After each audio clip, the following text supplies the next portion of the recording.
As a fighter pilot, we give pretty direct feedback. We like to use the expression that the rank comes off in the debrief. That is, whatever happened that day, you are free to talk about it in the debrief and be as direct as you need to be, regardless of the rank of the other person. I follow and I'm a big fan of Alex and Layla Hormozi, and I like how they describe it in the business world. They say that you can be kind but not nice. And I think that's a really good way to approach it. I'm now the chief financial operating officer of a company with over 140 employees. And I take the same approach I did when I was an instructor pilot in the F-16. And that is being kind, but not nice. So if I had a young student that was flying with me and they had a great ride, it went well, but maybe they had a few things slightly out of parameters.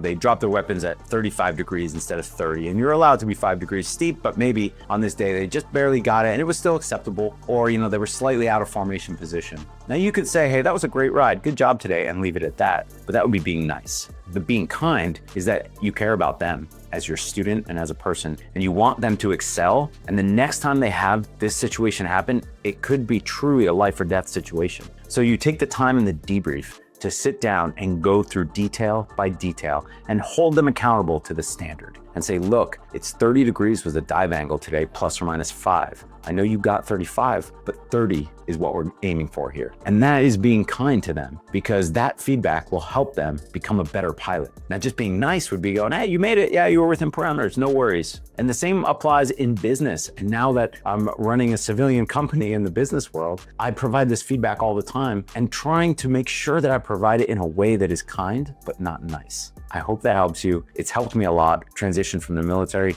to the civilian world, and even just approach how I give feedback. And when you approach it in that way, it's less intimidating too, because giving feedback is always a challenging thing. But when you go in thinking to yourself, I'm gonna be kind, but not nice, and I'm gonna give the feedback that needs to happen so this person can grow because I care about them, you'll see such great results in your business. I hope that helps. Like and follow for more.